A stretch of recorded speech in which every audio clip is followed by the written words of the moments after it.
Hey everybody, welcome back. Well, it's about the end of summertime. Labor Day is come and gone, and we're about ready to finish up our second cutting of hay. A lot of people ask us, well, how do you make hay? Well, since we're cutting today, it's about a 4-day process. We're going to try to film as much as we can so we can show you what it's like to make hay on our farm. Right now, we don't have the equipment to do the hay ourselves, so we hire somebody out. That guy comes over, he cuts the hay and goes through all the process. So I'll be able to show you some of his equipment, what we do, so that way we make good quality horse hay. So the first step in making good quality horse hay is you have to have good grass. After you've got rid of all the weeds and plants that you don't want to have in your hay field, then you just got to hope for rain, because grass doesn't grow unless it's going to rain. So now that it's rained a little bit, grass has grown, it's about time to cut. And the first thing, the big tool that you need is a mower conditioner, or a moco.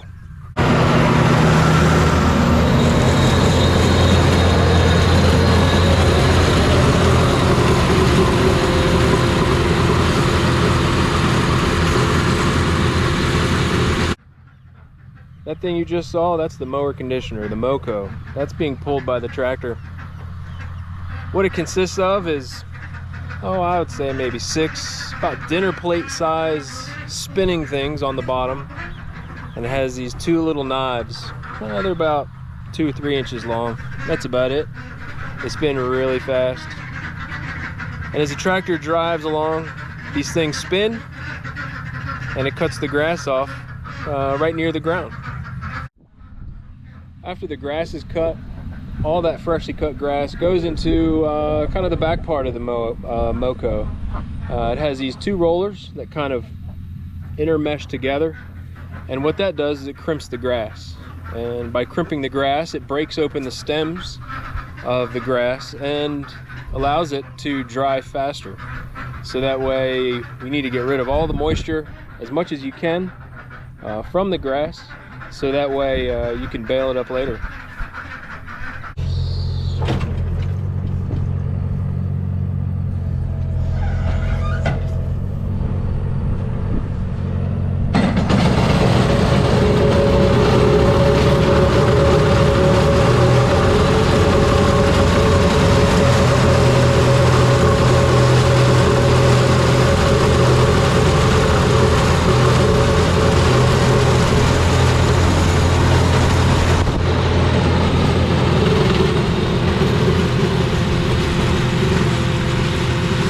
I'm gonna try to take you through the entire process, everything that we do on our farm, starting from, I guess, what you saw before, me spraying, to cutting the grass, tedding the grass, raking the hay, and then baling the hay, stacking, and then ultimately we sell the hay.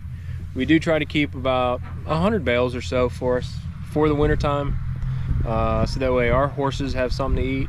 And if our boys don't eat the hay, then we'll sell that eventually. So come springtime, we shouldn't have much hay left over.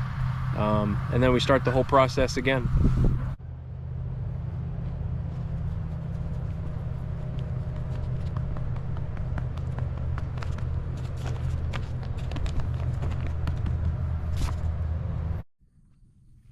This is our tedder. This is the implement we use that will flip the hay in our fields, help spread out the hay, better drying, even drying, and I'll just go back and forth in the field, and hopefully I'll be done in a couple hours. In case if somebody doesn't know how a tedder works, basically I pull it with the tractor, I connect it to this thing right here, that's called the drawbar, with this hitch and a pin, and that's what basically drags the tedder. It works like a trailer that you're pulling along. In order to make the baskets turn, we have a part on the back of the tractor called the PTO, and that's what that little pin is way back in there. It's called a PTO, and we connect this to the PTO, and when I turn it on, it rotates along the PTO shaft out to a gearbox, and all that mechanical energy goes down into another small gearbox, which makes these baskets turn. These things right here, these are called tines. These tines, as you can see, if this basket were to start spinning, it's not touching anything, just the tips of this grass. But I have a way in the tractor to tilt this basket down forward so that these tines are going to be much closer to the ground, and I'll be able to pick up the hay, grab the hay and fling it out the back.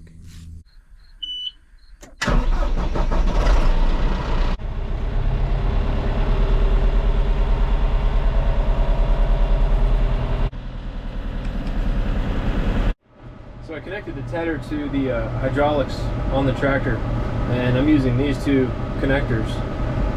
This knob is what's going to tilt the tedder down so that way the tines can get close to the ground, and this is for folding the wings on the tedder.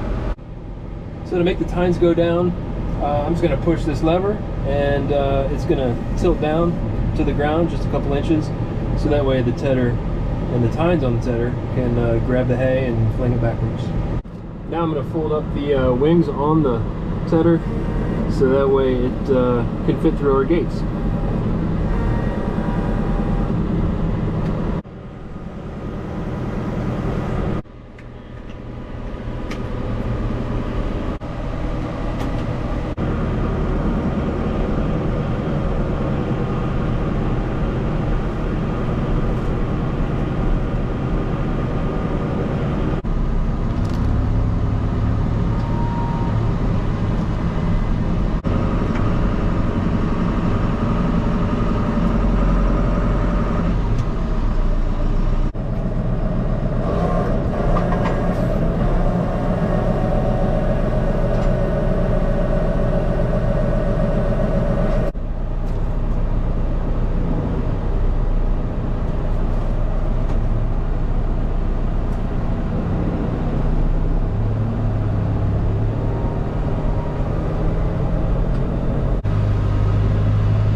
So you can see right in front of the camera what the ground looks like after I just tedded. So it's just a blanket of grass. It helps spread it out. The tedder helps spread it out and help it that the hay dry faster, which is beneficial. We want the hay from anywhere from the mid-teens in terms of moisture, maybe 15. Probably no higher than 20% moisture.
The big hay field's done.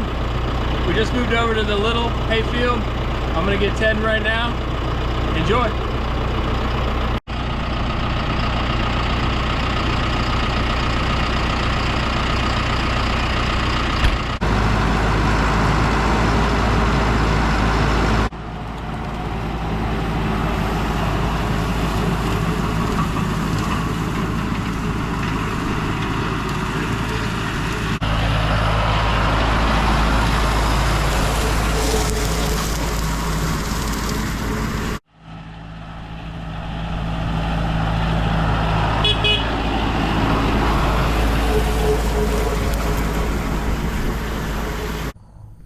So does anybody out there have any hay that they need tedding? Because I think he'd just like to keep going.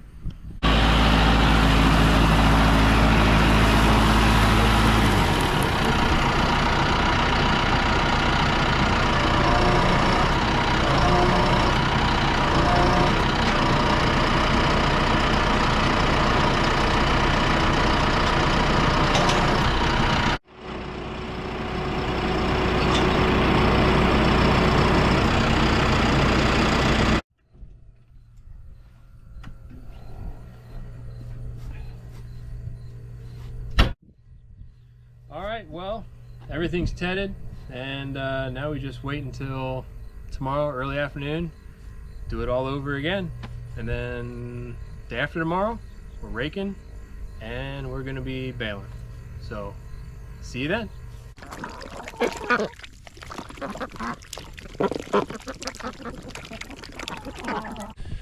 Morning, everybody. Well, day 3 of making hay. It's still a little early in the morning for me to ted. Overnight there was some fog and some dew. That gets onto the hay. I have to let that evaporate first before I can ted. But before I do that, I have some hay left over from last cutting, and I'm gonna have to load that up. I'll show you how I do that, strap it down, and I gotta deliver it, and then right after that I gotta go pick up a couple hay wagons.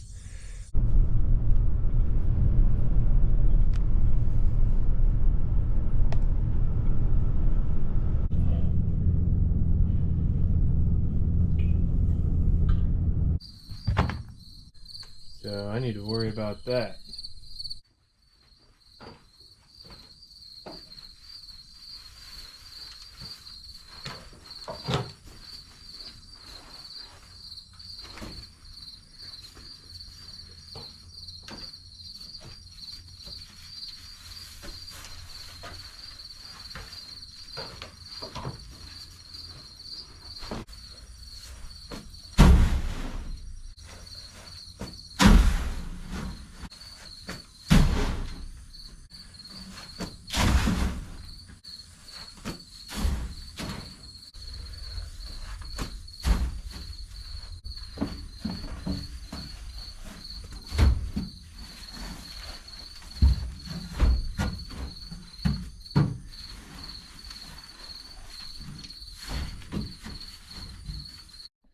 Well, you're in luck.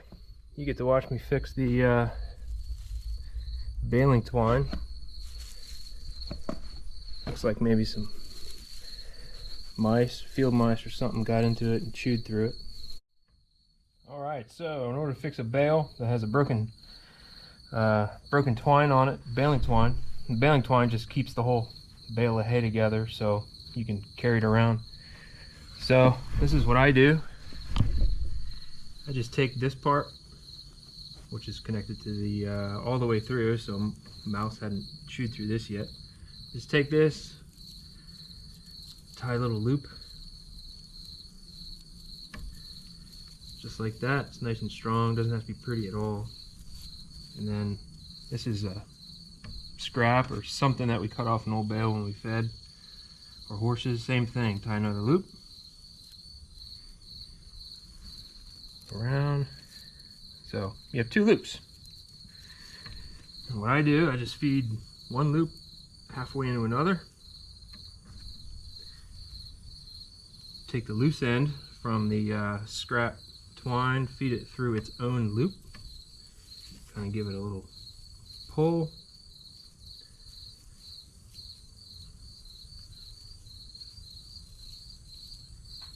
And it'll just cinch up on itself, just like that. Now, take the other side, pull the string through. This is my scrap piece of twine. This is the twine from the bale itself. Same thing, another loop.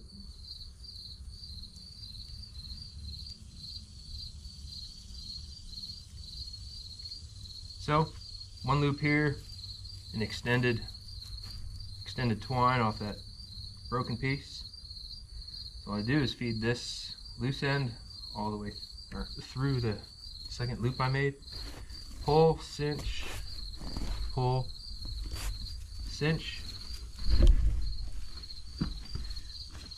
and cinch on it nice and tight. Just like that. Then what I do is right where the string goes through this loop, I just squeeze that so all that tension will stay. Wrap around once. Just tie a little knot right there, and I'll do it a couple more times for security. I'll probably do a third time just because.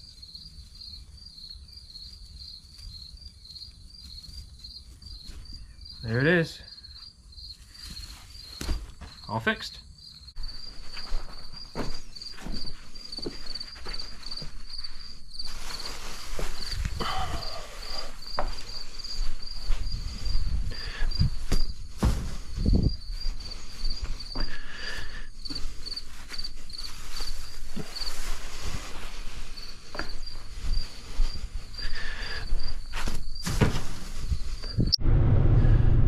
I just dropped off the 17 bales of hay, and now I'm headed over a few miles away to go get 2 hay wagons. I'll hook those up and tow them back to the farm. It'll be kind of a longer drive than normal. I can only go maybe 15, at the most 20 miles an hour. So it's all back roads for the most part. And as soon as I get home, I think all the dew will be off the hay, so I'll be able to ted that, and barn chores and stuff like that. So let's go hook up those wagons.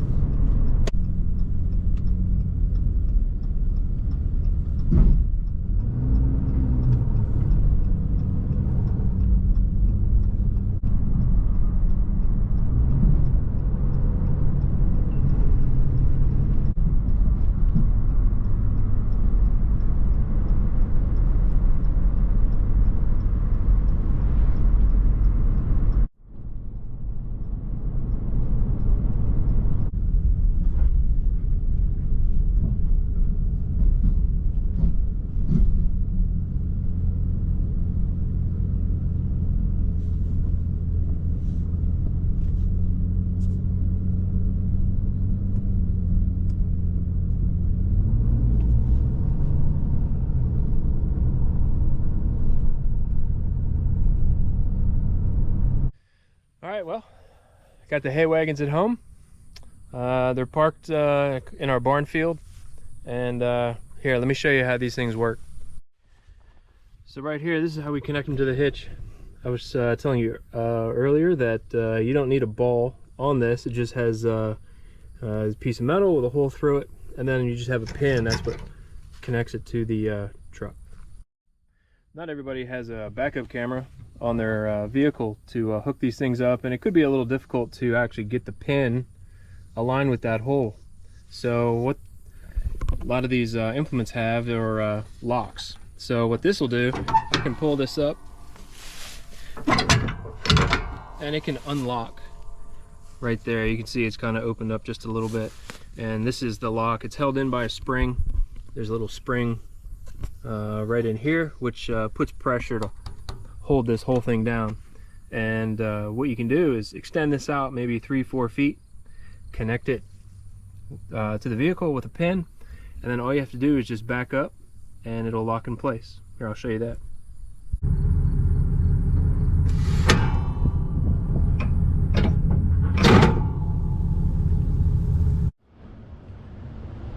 Alright, got those unhooked. I'm gonna go park the truck, get into the gator, open up the barn, check on all of our chickens and ducks. Probably give them some more food, give them some water, and then I don't know, it's almost 1, and then I'll probably start tending the fields.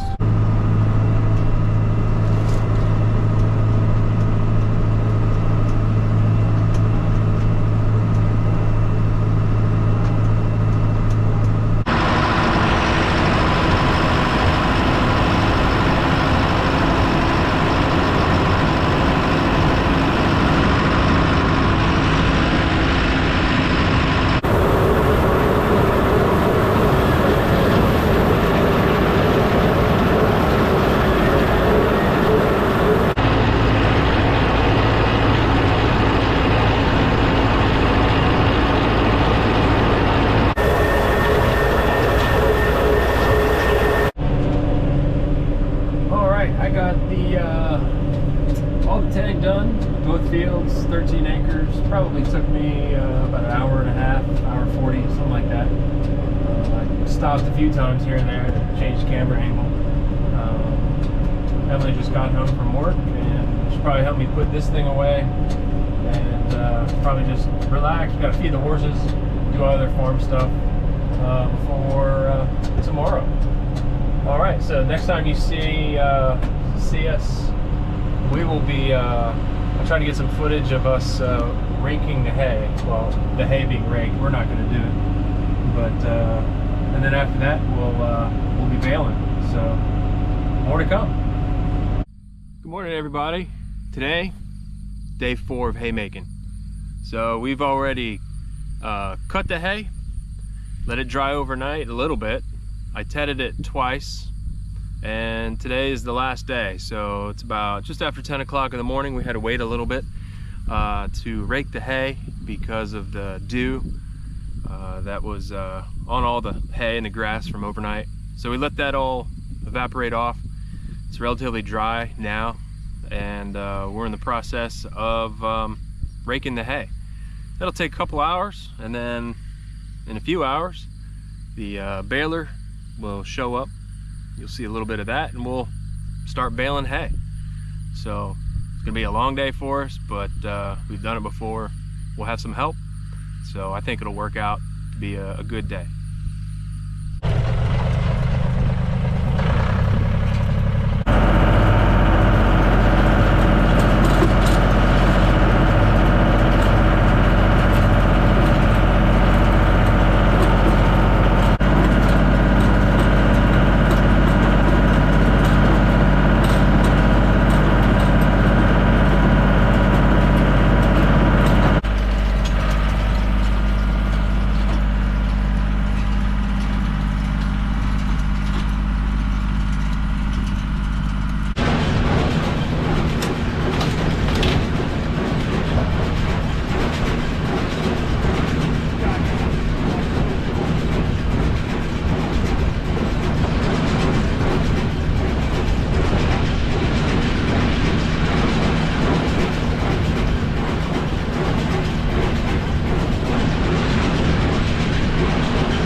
right, so hay season 2022 is officially done. Done. So on our farm we got 300 and how many? 52. 352 bales. 352 bales. We sold some of it, not much. People were too busy, kind of a last minute notifying people, but everything is stacked in our shed behind us, and we'll be ready if anybody wants to buy it. So thanks for watching. You guys were able to see kind of our 4-day process of making hay. And it started with cutting all of our grass for the fields, 2 days of tedding, and today, this morning, raking the hay into windrows, and then this afternoon baling hay, stacking hay. So it's a 4-day process here. Some days it's 3, but for the most part it's 4. So on to the next project. So coming up next, what do we have to do next to our fields? Next, I think very next thing, we're gonna take some soil samples, send those off to get analyzed to see what the fields need. Yeah, every couple years we have somebody put down lime. We have a guy that comes in and puts lime in, and anything else that is needed for the ground, so that we do have healthy fields. We're on a pasture management program where, in order for anything to be put down in our fields, based on because where we live, we have to be on a pasture management program, so that way we don't put too much product down and then it ultimately will run off into the water system, or too little where it becomes ineffective. So since we only had 352 bales, normally that is a little on the low side for our second cutting. This year, from where we live, we didn't really get much rain this summer, so the grass wasn't growing too much. There was a point which we were actually thinking about just mowing our fields down, but we did have 4 days, two days of rain, which was able to fall where we were, and probably in a week the grass was able to grow up, and we were able to cut our hay. So the temperatures at night are getting a little cooler. It is nice, but that is the foreshadowing of fall and winter. So these days of hot, sticky, humid days are kind of coming to a close. It's a little unfortunate, but it is nice to have a change of season where we are. Hopefully when the temperatures get low enough, we'll be able to do some other things around the farm. We do have to do some fencing, replace some fence boards. I know there are a number of fence posts, so stay tuned for future videos. I'll be showing you, Emily and I will be showing you the how to do fencing repair, and it is a little interesting to see how all that stuff works, and to actually put up a good post that'll hopefully last a long time.